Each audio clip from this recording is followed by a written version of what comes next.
कौटुंबिक कार्यक्रमात सुद्धा भाऊबंदकी सुरू आहे का असा सवाल उपस्थित होतोय। श्रीनिवास पवार पुतण्याच्या लग्नाला जाणार नाहीयेत असं समजतंय। अजित पवारही युगेंद्र पवार यांच्या लग्नाला गैरहजर होते। बहरीनमध्ये उद्या लग्न सोहळा पार पडणार आहे, मात्र त्यासाठी आता श्रीनिवास पवार हे पुतण्याच्या लग्नाला जाणार नाहीत असं समजतंय। देविदास राखुंडे आपल्या सोबत आहेत, त्यांच्याकडनं या सगळ्या संदर्भात अधिकची माहिती जाणून घ्या। देविदास, नेमकी काय अपडेट आहे?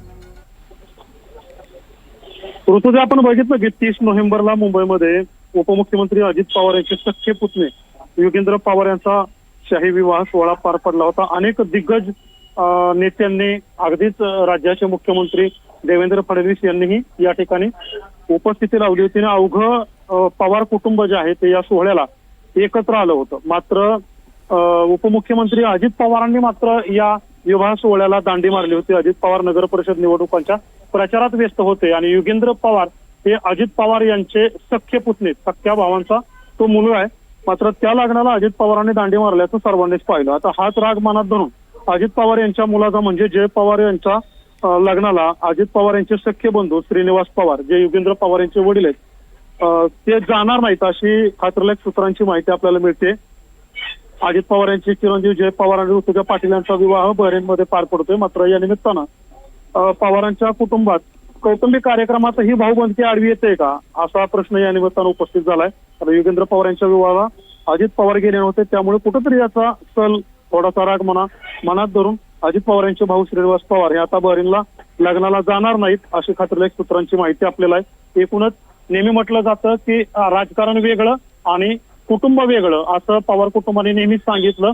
जेव्हापासून राष्ट्रवादी वेगळी झाली, एका राष्ट्रवादीच्या 2 राष्ट्रवादी झाल्या आणि तेव्हापासून राजकारणाच्या ठिकाणी राजकारण आणि कुटुंबाच्या ठिकाणी कुटुंब आम्ही कायम जपतो असं स्टेटमेंट पवार कुटुंबातील ज्येष्ठ व्यक्तींनी नेहमीच दिलं। मात्र प्रचारात व्यस्त असलेले अजित पवार युगेंद्र पवारांच्या विवाह सोहळ्याला काही जाऊ शकले नाहीत आणि याच गोष्टीची कुठेतरी सल युगेंद्र पवार यांचे वडील अर्थात अजित पवार यांचे भाऊ श्रीनिवास पवार यांच्या मनात असावी आणि यामुळेच बहरीनला जय पवार यांच्या लग्नाला श्रीनिवास पवार जाणार नाहीत अशी खात्रीलायक सूत्रांची माहिती आपल्याला मिळते। ऋतुजा, देविदास, आणखी एक महत्त्वाचं, शरद पवार आणि सुप्रिया सुळे या लग्नाला जाणार आहेत का बहरीनला? त्या संदर्भातली काही माहिती?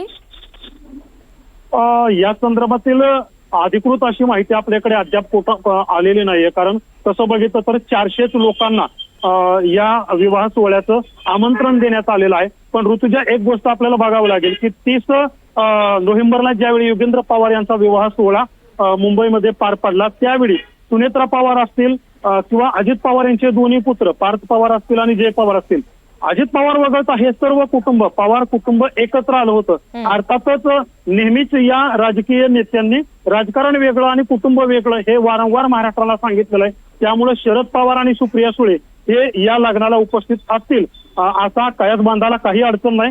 ते या लग्नाला अवश्य जातील। अधिकृत जरी माहिती नसली तरी पवार कुटुंब हे दाखवून देतील की कुटुंब म्हणून आम्ही एकत्र आहोत, राजकारण म्हणून आम्ही वेगळे आहोत।